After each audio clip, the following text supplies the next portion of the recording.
Struktur dan perkembangan organ saraf. Pengertian sistem saraf. Sistem saraf adalah sistem organ pada hewan yang terdiri atas rabut saraf yang tersusun atas sel-sel saraf yang saling terhubung dan esensial untuk persepsi sensoris indrawi. Aktivitas motorik voluntar dan involuntar organ atau jaringan tubuh dan homeostatis berbagai proses fisiologis tubuh. Sistem saraf merupakan jaringan paling rumit dan paling penting karena terdiri dari jutaan sel saraf atau neuron yang saling terhubung dan vital untuk perkembangan bahasa, pikiran, ingatan. Satuan kerja utama dalam sistem saraf adalah neuron yang diikat oleh sel-sel glia.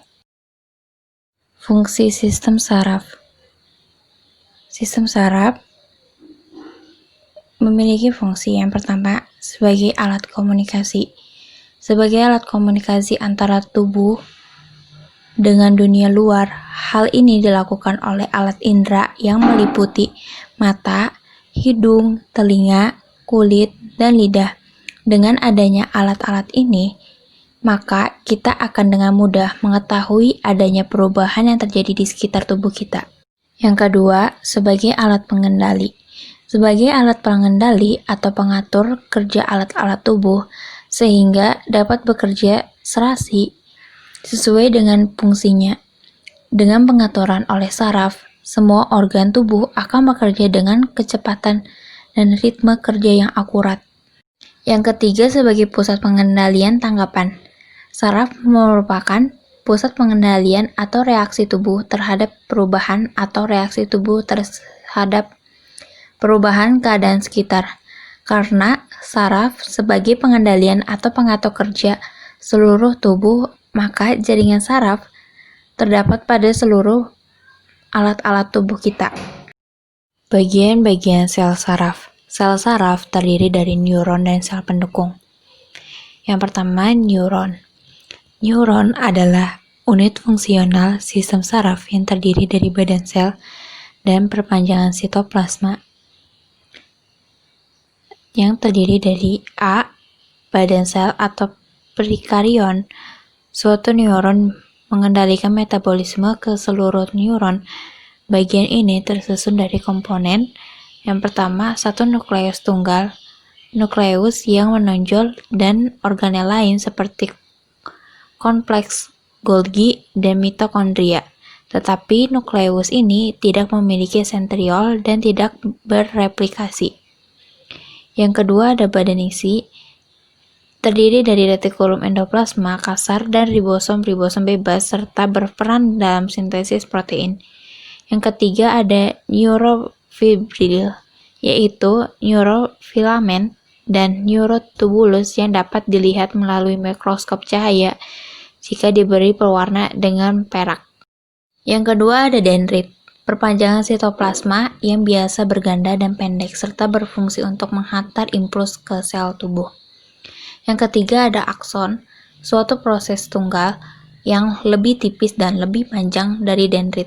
Bagian ini menghantar impuls menjauhi badan sel ke neuron lain, ke sel lain atau sel otot atau kelenjar atau badan sel neuron yang menjadi asal akson. Yang keempat ada selaput myelin. Selaput atau selubung myelin adalah selaput pembungkus neurit. Selubung myelin tersusun dari lemak. Selaput myelin mempunyai segmen-segmen dan lekukan di antara dua segmen tersebut. Nodus Ranvier, selaput myelin ini dikelilingi oleh sel Schwann. Fungsi dari bagian ini adalah untuk melindungi sel saraf dari kerusakan dan mencegah bocornya impuls serta mempercepat hantaran impuls yang masuk. Selubung myelin diproduksi oleh sel glia. Sel Schwann adalah sel yang mengelilingi selubung myelin.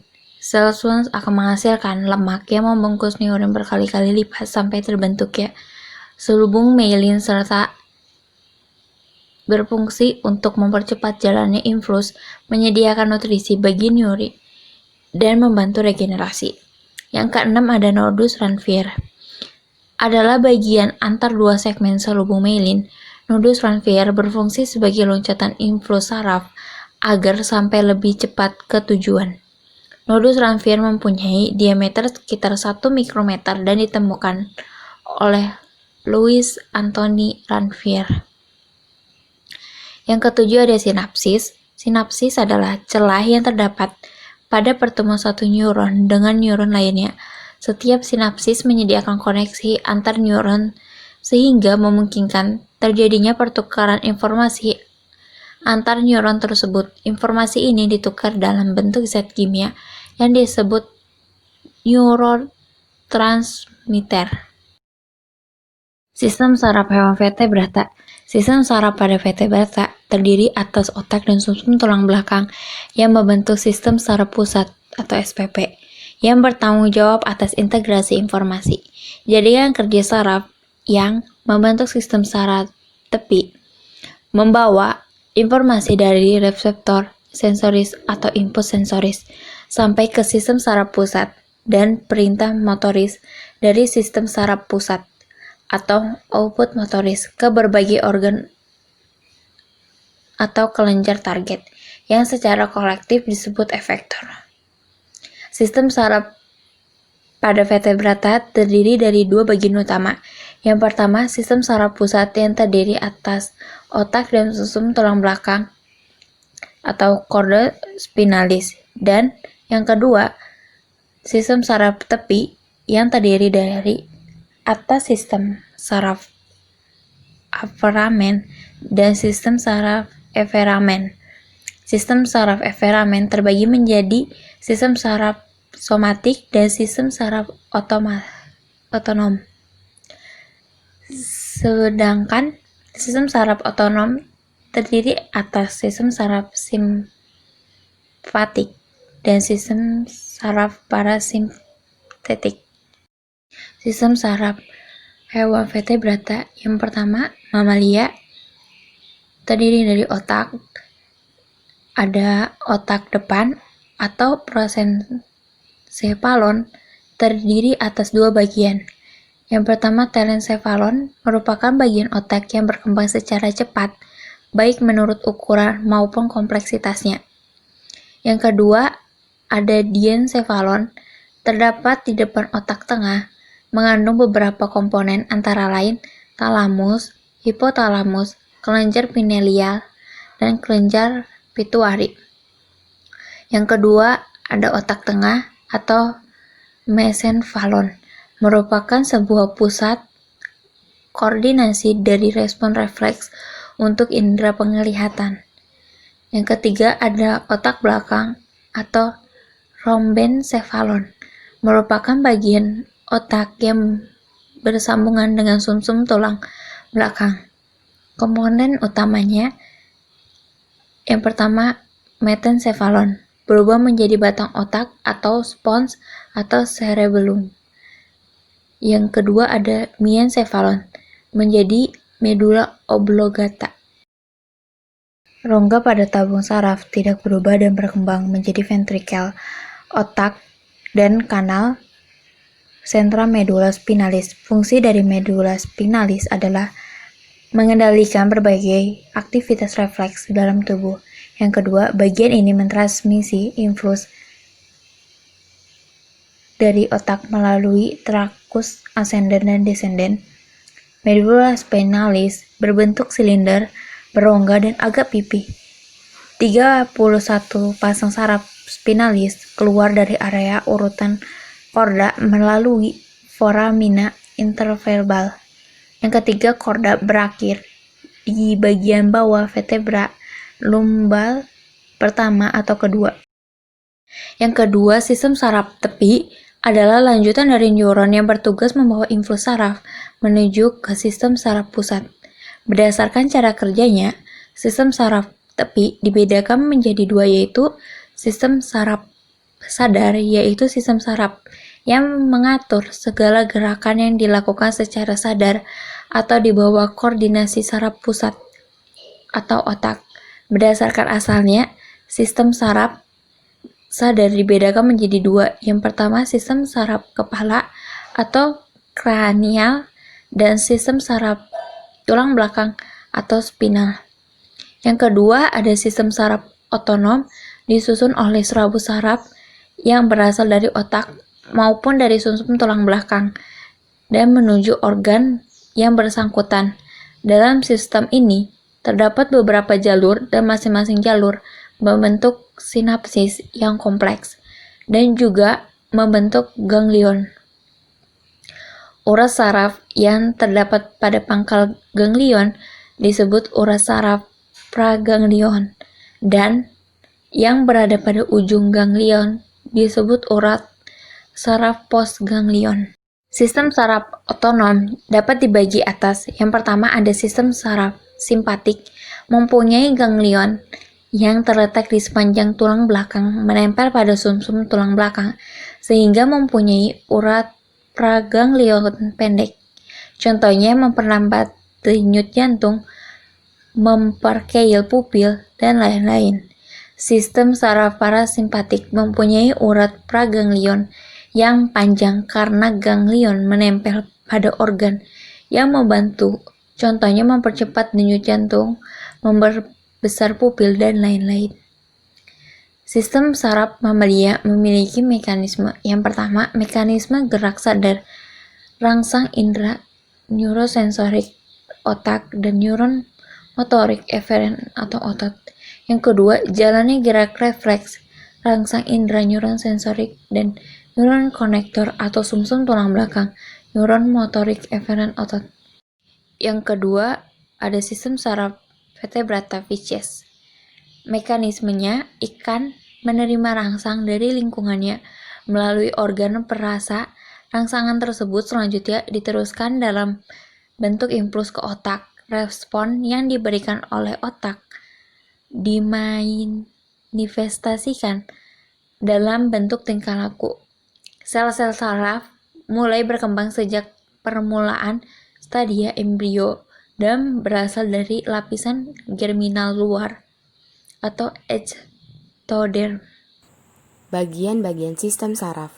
Yang pertama, sistem saraf pusat, sistema nervorum central, yang disusun oleh otak encephalon dan sumsum tulang belakang medula spinalis. Otak pada embrio terbagi atas 3 bagian. Bagian depan prosencephalon, bagian tengah mesencephalon, dan bagian belakang rhombencephalon. Sumsum tulang belakang pada pisces yang terdiri dari visura dorsal kelihatan, ventral fissure tidak ada, gray matter triangular, apex menjadi satu titik ke arah dorsal, mula-mula gray matter ada sepasang kolumna ventralis pada orthogoriscus, proporsinya radikuler, panjang 8 kaki, medula spinalis 31/2 inci, lebih pendek dari otak. Pada klasik osteichthyes, medula spinalis terdapat di dalam arcus neuralis. Sistem saraf tepi, sistema nervorum perifericum, disusun oleh saraf kranial dan saraf spinal, nervi spinalis. Saraf kranial, dari otak terdapat 11 saraf otak, nervi cerebralis, yang menyebar ke organ-organ sensori tertentu dan otot-otot tertentu. Yang pertama ada nervus terminalis, saraf kecil yang bergabung dengan NC1 berhubungan dengan otak depan. Serabut-serabut sarafnya tersebar mengelilingi bulbus olfactorius. Fungsinya mungkin meliputi sensori somati dan sensori khusus. Yang kedua ada nervus olfactorius, menghubungkan organ olfactorius dengan pusat olfactorius, otak depan, berfungsi membawa impuls bau-bauan. Yang ketiga ada nervus opticus, NC2, menghubungkan retina mata dengan rectum opticum, berfungsi membawa impuls penglihatan. Yang keempat ada nervus oculomotoris, NC3, merupakan saraf motor somatik yang mengatur otot mata, musculus obliquus inferior, musculus rectus superior, musculus rectus inferior, dan musculus rectus internal. Berhubungan dengan otak mesencephalon. Yang kelima ada nervus trochlearis. retrocellaris. NC4 berhubungan dengan otak mesencephalon, merupakan saraf motor somatik yang menginervasi otot mata musculus obliquus superior. Yang keenam ada nervus trigeminalis NC5. Terbagi atas 3 cabang yaitu nervus ophthalmicus dan nervus maxillaris, merupakan saraf sensori somatik, serta nervus mandibularis, saraf sensori somatik, dan saraf motor somatik. Nervus ini menghubungkan bagian kepala dan rahang dengan medula oblongata. Fungsinya berkaitan dengan kepekaan kulit terhadap panas dan sentuhan. Yang ketujuh, nervus abducens NC6 merupakan saraf motor somatik yang menghubungkan bagian depan medula oblongata dengan otot mata musculus rectus eksternal. Fungsinya berhubungan dengan penarikan otot penggerak biji mata. Yang kedelapan ada nervus facialis NC7, tersusun atas 3 cabang yaitu nervus ophthalmicus superficialis, nervus buccalis, dan nervus hiomandibularis. Saraf cabang ini berkaitan dengan saluran garis rusuk linea lateralis di atas kepala, penerima rasa pada kepala dan tubuh, serta penerima rangsangan sentuhan, berhubungan dengan NC5 dan NC8 pada medula oblongata. Saraf ini punya komponen yang berkaitan dengan sensori somatik, sensori visceral, dan fungsi motor visceral. Yang kesembilan, nervus acousticus NC8 sering dianggap sebagai cabang dari nervus acousticofacialis pada ikan, mempunyai fungsi sensori somatik yang berkaitan dengan telinga bagian dalam. Yang ke-10 ada nervus glossopharyngeal NC9, terdiri dari komponen sensori dan motoris yang melayani bagian insang pertama. Fungsinya berkaitan dengan garis rusuk organ. Berkaitan dengan garis rusuk, organ pengecap pada pharynx dan otot-otot insang. Yang ke-11, nervus vagus NC10 memiliki beberapa percabangan, cabang supratemporal dan cabang garis rusuk melayani sistem garis rusuk, cabang branchial menuju ke bagian posterior cerah insang, cabang visceral melayani organ-organ internal, cabang dorsal rekuren menginervasi penerima rasa. Saraf spinal. Spinal cord merupakan suatu tabung, tetapi alur pusatnya, sentral kanal, berdiameter kecil dibandingkan dengan dindingnya. Serabut-serabut saraf ini dibungkus dan dikumpulkan dalam satu ikatan sesuai dengan fungsinya. Anatomi saraf spinalis pada Pisces, akar dorsal dan ventralnya bersatu, tetapi persatuan di luar kolumna vertebralis. Pada beberapa spesies tidak ada dan hanya berupa akar ventral yang ada. Mereka disebut nervus spino-occipital. Serabut-serabut membentuk nervus hipobranchial yang terdiri serabut-serabut motoris saja. Reptil. Sistem saraf reptil terdiri atas 1. Sistem saraf pusat. Ada otak yang terdiri dari otak besar cerebrum, otak tengah mesencephalon, otak kecil cerebellum, jembatan Farol Fons Faroli, sumsum sambung, medula oblongata. Reptil memiliki lobus olfactorius yang panjang sehingga reptil memiliki penciuman yang tajam. Lobus opticulus yang berada di tengah menyebabkan lobus opticulus terdesak oleh otak besar sehingga reptil kurang baik dalam penglihatan. Sumsum tulang belakang pada reptil. Pada penampang melintang, sumsum tulang belakang ada bagian seperti sayap yang terbagi atas sayap atas yang disebut tanduk dorsal dan sayap bawah disebut tanduk ventral. Impuls sensori dari reseptor dihantar masuk ke sumsum tulang belakang melalui tanduk dorsal dan impuls motor keluar dari sumsum tulang belakang melalui tanduk ventral menuju efektor. Yang kedua, pada tanduk dorsal terdapat badan sel saraf penghubung asosiasi konektor yang akan menerima impuls dari sel saraf sensori dan akan menghantarkannya ke saraf motor. Pada bagian putih terdapat serabut saraf asosiasi. Kumpulan serabut saraf membentuk saraf atau urat saraf. Urat saraf yang membawa impuls ke otak merupakan saluran asenden dan yang membawa impuls ke berupa perintah dari otak merupakan saluran desenden. Yang kedua, sistem saraf tepi.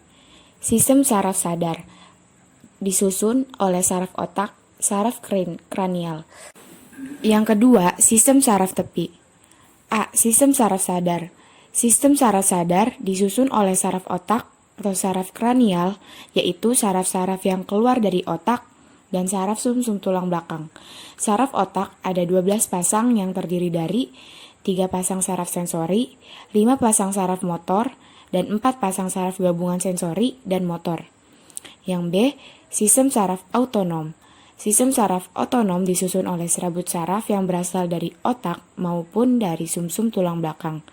Terdapat beberapa jalur dan masing-masing jalur membentuk sinapsis yang kompleks dan juga membentuk ganglion. Urat saraf yang terdapat pada pangkal ganglion disebut urat saraf praganglion dan yang berada pada ujung ganglion disebut urat saraf postganglion. Yang pertama ada sistem saraf simpatik. Ganglion yang terletak di sepanjang tulang belakang menempel pada sumsum tulang belakang sehingga mempunyai urat praganglion yang pendek. Yang kedua, sistem saraf parasimpatik. Urat praganglion yang panjang sehingga ganglion menempel pada organ tertentu. Amfibi. Sistem saraf pada amfibi. Mekanisme penghantaran impuls. Impuls dapat dihantarkan melalui beberapa cara, di antaranya melalui sel saraf dan sinapsis. Penghantaran impuls melalui sel saraf. Penghantaran impuls baik yang berupa rangsangan ataupun tanggapan melalui serabut saraf atau akson yang terjadi karena adanya perbedaan potensial listrik antara bagian luar dan bagian dalam sel. Pada waktu sel saraf beristirahat, kutub positif terdapat di bagian luar dan kutub negatif terdapat di bagian dalam sel saraf. Impuls akan dihantarkan sampai ke ujung akson. Penghantaran impuls melalui sinapsis. Titik temu antara terminal akson salah satu neuron dengan neuron lain dinamakan sinapsis. Bila impuls sampai pada ujung neuron, maka vesikula bergerak dan melebur dengan membran prasinapsis. Kemudian, vesikula akan melepaskan neurotransmitter berupa asetilkolin. Neurotransmitter adalah suatu zat kimia yang dapat menyeberangkan impuls dari neuron prasinapsis ke postsinapsis. Neurotransmitter kemudian berdifusi melewati celah sinapsis dan menempel pada reseptor yang terdapat pada membran postsinapsis. Penempelan neurotransmitter pada reseptor menimbulkan impuls pada sel saraf berikutnya. Bagian-bagian sistem saraf pada amfibi. Yang pertama ada sistem saraf pusat. Otak atau ensefalon, bagian-bagian otak pada amfibi adalah sebagai berikut. Ada lobus olfaktorius, otak besar cerebrum, otak tengah mesencephalon, otak kecil cerebellum, dan sumsum lanjutan medula oblongata. Yang kedua, sumsum tulang belakang. Medula spinalis merupakan lanjutan dari medula oblongata yang masuk ke dalam canalis vertebralis. Pada amfibi, medula spinalis mengalami pembesaran di bagian cervicalis. Medula spinalis berfungsi menghantarkan impuls sensori dari saraf perifer ke otak dan menyampaikan impuls motoris dari otak ke saraf perifer. Selain itu juga merupakan pusat dari refleks. Selanjutnya adalah aves. Mekanisme sistem syaraf pada aves yaitu burung atau aves merupakan hewan aktif yang banyak melakukan pergerakan serta memiliki keseimbangan yang bagus terutama saat terbang. Beberapa burung memiliki ketajaman penglihatan yang bagus. Karena itu, pusat koordinasi gerak dan keseimbangan burung berkembang dengan baik. Hal ini dapat terlihat dari adanya lekukan-lekukan pada otak kecil burung. Seluruh kegiatan dan aktivitas tubuh diatur oleh syaraf pusat berupa otak dan sumsum tulang belakang. Kemudian, yang kedua itu bagian-bagian sistem syaraf pada Aves, yaitu terdiri dari dua sistem. Di antaranya yaitu satu, sistem syaraf pusat, dan yang kedua, sistem syaraf tepi. Sistem syaraf pusat terdiri atas otak dan syaraf tulang belakang, di mana dalam otak terdapat cerebrum atau otak besar, yaitu pada otak besar tidak banyak mempunyai neuron atau unit struktural dan fungsional dari sistem syaraf, dan bentuknya juga tidak berlipat-lipat. Kemudian yang kedua, terdapat cerebellum atau otak kecil, yaitu di mana permukaan otak kecil terdapat lipatan-lipatan yang mampu menampung sel-sel syaraf lebih banyak. Sel syaraf yang makin banyak pada otak kecil menunjukkan pusat keseimbangan burung ketika terbang berkembang dengan baik. Kemudian yang ketiga, terdapat mesencephalon atau otak tengah, di mana otak tengah burung berbentuk dua gelembung, berkembang dengan cukup pesat, dan sebagai pusat syaraf penglihat berkembang baik dengan membentuk gelembung sehingga indera penglihat burung berkembang dengan baik. Yang keempat yaitu medula, di mana medula itu sumsum lanjutan, yaitu sumsum lanjutan berfungsi sebagai penghantar impuls yang datang dari medula spinalis menuju otak. Kemudian sumsum tulang belakang ini mengandung sel syaraf atau neuron yang membantu mengatur detak jantung, respirasi, dan tekanan darah.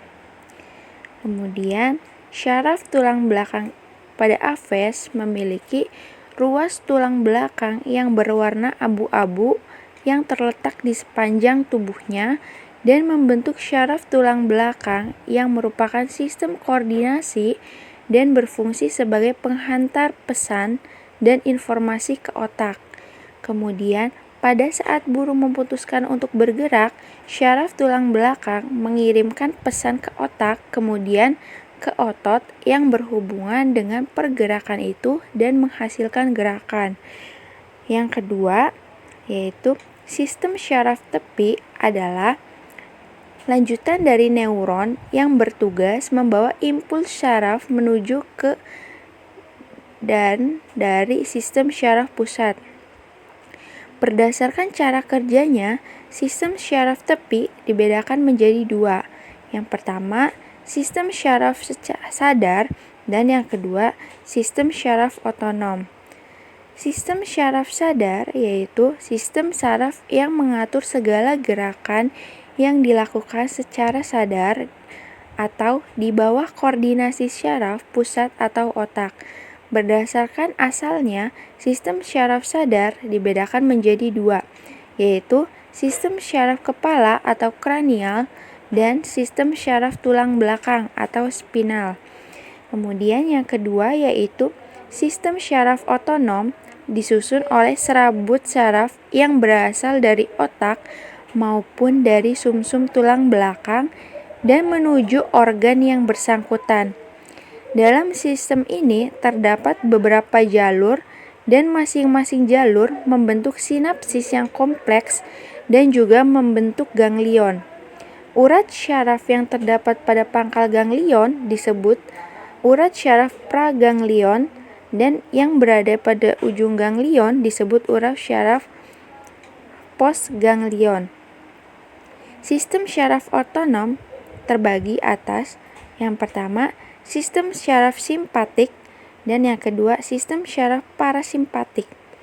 Nah, sistem syaraf simpatik itu mempunyai ganglion yang terletak di sepanjang tulang belakang menempel pada sumsum tulang belakang sehingga mempunyai urat praganglion pendek.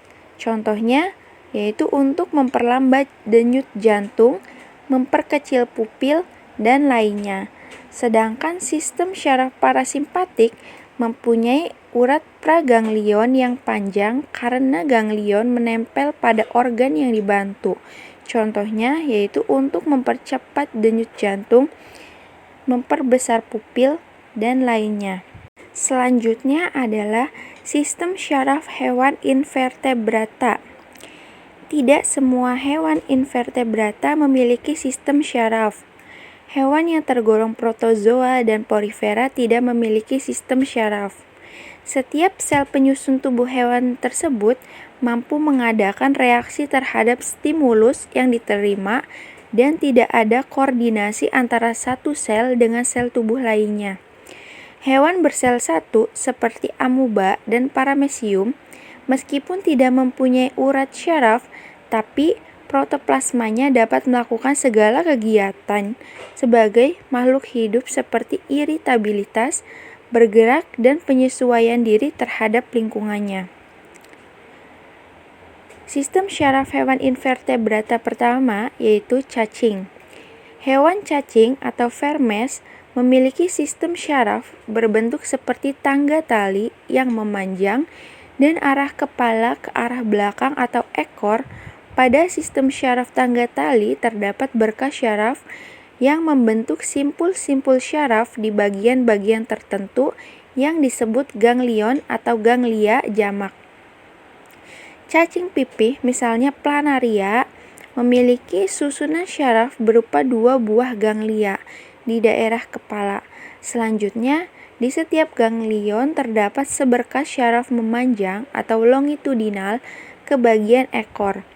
Tiap-tiap berkas syaraf bercabang-cabang lagi membentuk cabang-cabang yang lebih kecil sehingga dapat menjangkau seluruh bagian tubuh. Cacing tanah memiliki sistem syaraf yang terdiri atas ganglion kepala, ganglion bawah kerongkongan, dan ganglion ruas badan. Ganglion kepala merupakan kumpulan badan sel syaraf yang terletak di ujung depan tubuh pada ruas ketiga.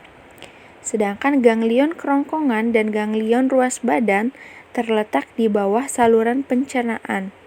Di antara ganglion kepala dan ganglion bawah kerongkongan terdapat 2 buah syaraf penghubung.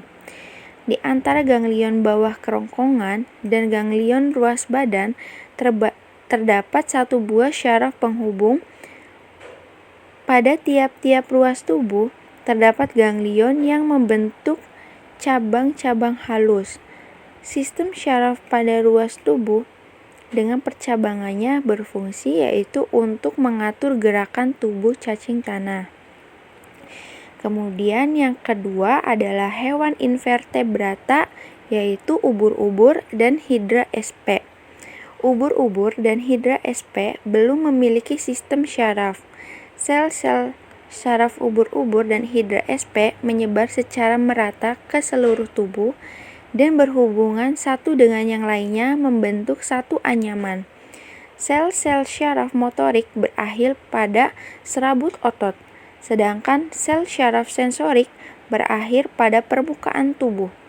Hubungan sel-sel syaraf dan otot memungkinkan hewan tersebut memberikan reaksi terhadap berbagai rangsangan dan luar tubuh, seperti sentuhan, cahaya, dan keberadaan makanannya.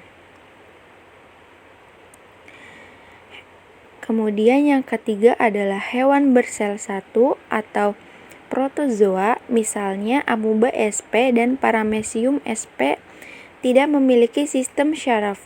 Akan tetapi, hewan tersebut memiliki kemampuan untuk menerima dan mereaksi rangsang. Ingat, salah satu ciri makhluk hidup adalah iritabilitas. Kemudian apabila amuba sp mendapat rangsangan cahaya yang kuat, ia akan bergerak menjauh. Sebaliknya, apabila mendapat rangsangan cahaya yang lembut, ia akan bergerak mendekat. Lalu paramecium sp sebagai hewan yang berambut getar memiliki serabut-serabut syaraf yang berakhir pada tumpukan rambut getar atau silia. Serabut syaraf tersebut berfungsi sebagai pengatur gerakan silia ubur-ubur hidra SP dan hewan bersel satu belum memiliki sistem syaraf yang khusus. Kemudian yang keempat adalah serangga. Salah satu contoh serangga adalah belalang. Hewan tersebut memiliki sistem syaraf tangga tali yang mirip dengan sistem syaraf cacing tanah. Sistem syaraf pada belalang terdiri atas ganglion kepala, ganglion bawah kerongkongan, dan ganglion ruas badan. Ganglion kepala merupakan 2 buah ganglion terbesar yang terletak di bagian kepala sebelah atas. Di dalam ganglion kepala ini terdapat syaraf penglihatan dan mata dan syaraf peraba maupun antena. Ganglion bawah kerongkongan berhubungan dengan ganglion kepala melalui 2 buah serabut syaraf yang masing-masing terdapat di sebelah kanan dan sebelah kiri kerongkongan. Ganglion bawah kerongkongan dihubungkan dengan ganglion ruas badan oleh 2 buah serabut syaraf. Antara ganglion ruas badan yang satu dan ganglion ruas badan yang lainnya dihubungkan oleh 2 buah serabut syaraf. Tiap-tiap ganglion ruas badan membentuk cabang-cabang serabut syaraf yang masing-masing bercabang lagi sehingga ke bagian bawah tubuh yang berdekatan. Dengan demikian, pada semua bagian tubuh terdapat ujung-ujung syaraf. Terima kasih.